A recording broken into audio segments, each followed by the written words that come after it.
hapon na ngayon, mga 3 p.m. Car wash yung sasakyan. So, first time ko pumunta doon. So, samahan niyo ako, guys. Samahan niyo ako, mga inday. Charot.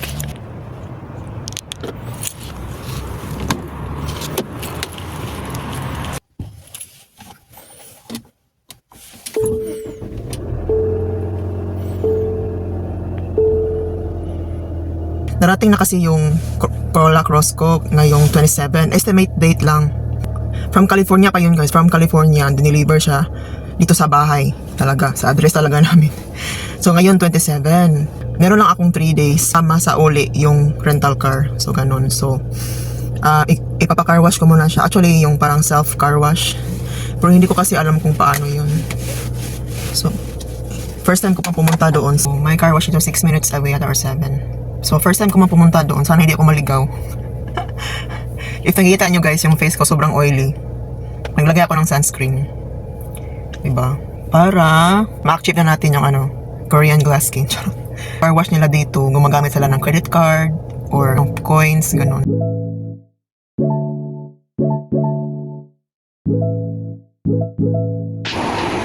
So ganito siya, mag-insert ka ng card.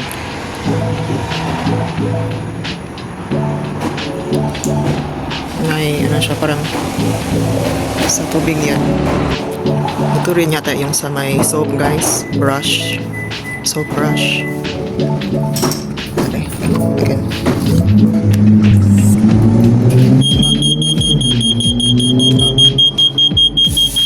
So nag-start na siya, guys. 10 minutes.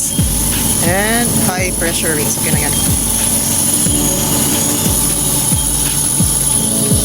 Ano ba naman yan? Ganito pala.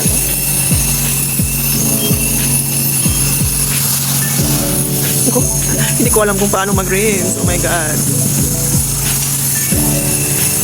Gawain to ng husband ko eh. Nakita ko yung gumagawa nito. Charot. Ganyan talaga pag independent woman. Charot.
Sobra ako sa hindi ko kasi alam kung paano siya gamitin. So feel ko na pasobra ako sa gamit. Feel ko nasa mga $14 yata yung na-charge sa akin. Oh my God. Sige lang, kasi first time ko pa naman kasi, so wala pa akong proper technique. Siya madali lang pala siyang gamitin, kaso nga lang kasi first time ko pa, so parang hindi ko pa alam kung paano yung proper technique. Dapat $6 lang kasi yun. Kasi hindi ko pa siya kasi every time, yung first swipe mo is $6. Tapos, if pinindot mo yung circle, yung parang button, $1 yun. So, parang nakailang press ako ng ganun, $1. Tapos, nabasa ko sa ibaba na may charge pala yung kada pindot. Oh my God! Parang, yung $1 every pindot. At least, diba, naka-experience tayo. Ganun lang pala mag-car wash. Maganda rin kasi ngayon mag-car wash, guys, kasi hindi ganong kalamig. Kasi pag sobrang lamig siguro, like snow, hindi na ako magka-car wash sobrang lamig talaga. Pero ngayon kasi nasa mga 10, 12 degrees Celsius. So parang hindi siya ganong kalamig. So parang carry bells lang mag-car wash. So ayun na nga, naghihintay na lang ako para sa sasakyan ko ngayong 27 na mag-arrive daw. Estimate nila is 27. Yung IAS pala nagpadala sa akin, nag-email sa akin ng temporary license na ipiprint ko. sabi nung nag-email sa akin ng agent, this is your temporary license. At yung temporary license mo guys is maglalast siya for 30 days. Good for 30 days siya. So dapat naka-register na ka at nakakuha ng plate within 30 days. So ganun. So bukas, wala kasing open ngayon ng mga establishment. Kasi Christmas Day ngayon, so holiday. Marami akong gagawin bukas. Pupunta ako ng Walmart. Mag-grocery ako kasi wala nang laman yung aking pantry. Wala nang laman yung ref. I mean, yung sa akin, wala na akong foods. So, ayun, mag-grocery tayo bukas. Tapos, pupunta ako ng Staples. Magpapaprint ako doon. It's currently, 5 p.m. na. So, punta na tayo doon.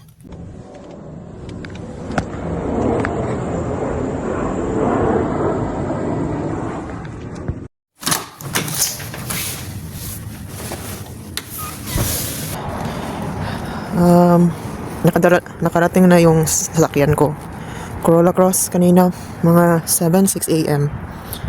So ito siya. Madumi pa talaga siya guys kasi galing pa yan ibang state. So dineliver yan dito sa amin sa bahay. So ayun, pupunta ako ng Staples. Print ko yung temporary license ko para ilagay ko siya sa likod. Tapos after nun, isasauli ko na yung rental car. Magko-convoy lang kami ng aking roommate papunta doon sa airport. So ayun, sabi ng IAS, yung plate number ko i-mail lang daw nila sa akin. Tapos I also ask regarding the car registration. Hindi ko alam kung paano i-register yung car. Pupunta ba ako ng DMV or or pwede lang sa online. Sabi ng IAS, sila na daw bahala sa car registration. So, ayun. So, yung car registration, i-mail rin siya sa akin. Ipiprint ko rin yung insurance card ko. Dito na tayo sa Staples. Ayun siya. Staples. So, ayun. So, dyan tayo magpa-print, guys. So, ayun. Ayun, tayo sa loob. Bibili rin ako ng tape para pandikit sa temporary license.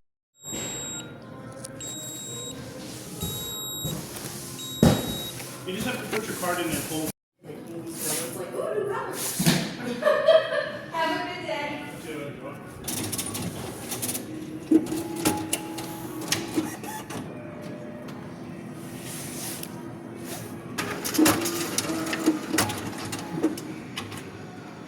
So ayun, tapos akong magpa-print and madali lang pala. $3 yung nabayaran ko sa print. Tapos ito naman yung tape nila is $3 rin. And so doon ka nga, ikaw pala yung mag-ooperate ng printing machine. So pagpunta mo sa printing machine, i-swipe or i-insert mo yung card mo doon.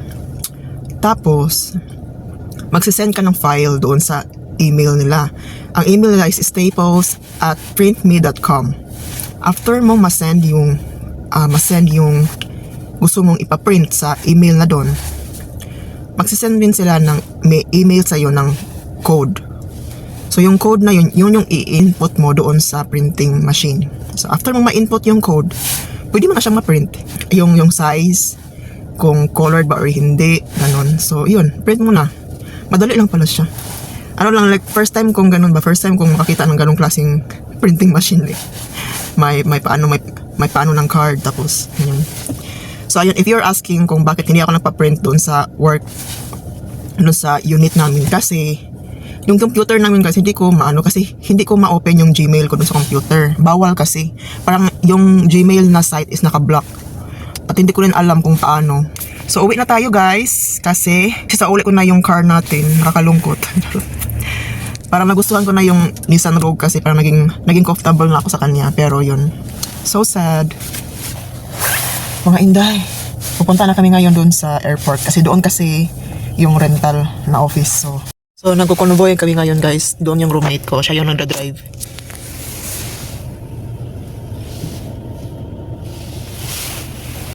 Yun yung kasama ko guys, siya yung nagda-drive ngayon. Pupunta muna ako sa gasoline station. Goodbye, Nissan Rogue. I will miss you, charot.